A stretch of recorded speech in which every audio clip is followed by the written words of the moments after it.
Hi, I'm Tom Gledhill of Murphy Business.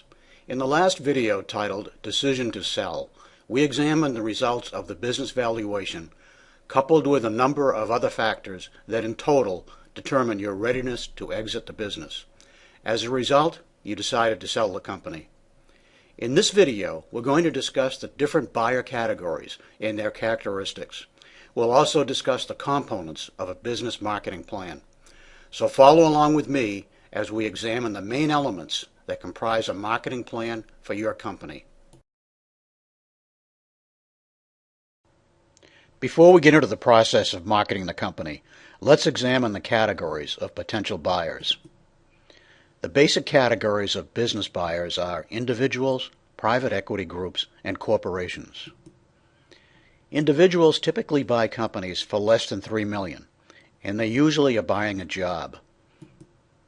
You must check the individual buyer for financial and experience viability. Individuals require financing, and they must have cash for a down payment and the appropriate business experience. Some seller financing is usually involved for individual buyers. Private equity groups, or PEGs, are typically groups of experienced business people who use investors' money to buy companies. PEGs are usually interested in companies with EBITDAs greater than $1 million. PEGs' due diligence is usually intensive, and they are classified as financial buyers since they are looking to maximize their return on investment for their investors. PEGs will often buy a majority stake, 60 to 80% or so, in a company, leaving the owner and management intact. They'll build the company for about 5 years and sell it. This is called recapitalization and gives the business owner 2 opportunities to make money. Corporations are typically strategic buyers. They may be interested in your technology, your location, your customer base, or some other strategic asset. In some situations, this can mean a premium price for your company, depending on how badly the corporation wants what they perceive as a strategic asset. Corporations with revenues of about $20 million and above often have an M&A specialist on staff or under contract. In dealing with corporations, it is a good idea to contract with a professional broker advisor to even the playing field. If you can determine with an educated guess what type of buyer would buy your company, you may be able to position your company for maximum value. You want to do this early, as it may take 1 or 2 years to accomplish. For instance, if you have a software company and you decide that the most probable acquirer would be a larger competitor with a similar product, it's a good bet that they're not interested in your technology, but in your customer base. So instead of further investing in technology, you would invest in sales to increase your customer base.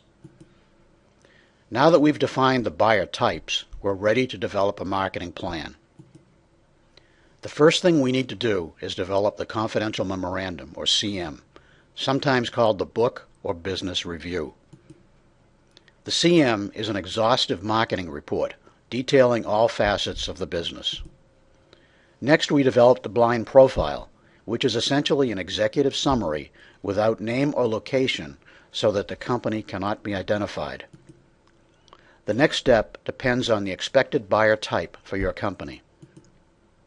If the expected buyer type is a corporation or a PEG, oftentimes both are candidates, we will select about 50 of each that we believe may be interested in the business. We will then send the key person in the organization a letter with direct mail with the blind profile enclosed. We always follow up with a phone call because a large percentage of the letters are never opened, but the mention of an acquisition opportunity usually sparks their interest, even if it's just in a voice message. In addition, we also place a blind profile ad on selected websites.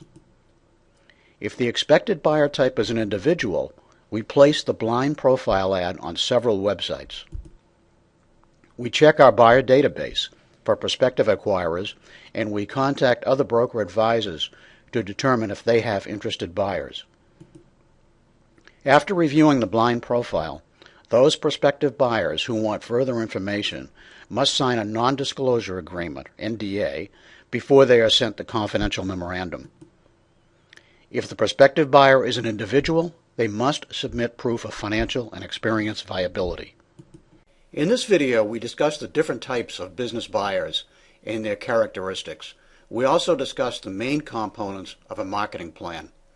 With the plan in place and the appropriate marketing instruments developed, we're ready to implement the plan. A good plan based on expected buyer type and professionally developed marketing documents should garner some interest in the business. In the next video, we'll examine the process of choosing a buyer. I'm Tom Gledhill, and I'll see you at the next video.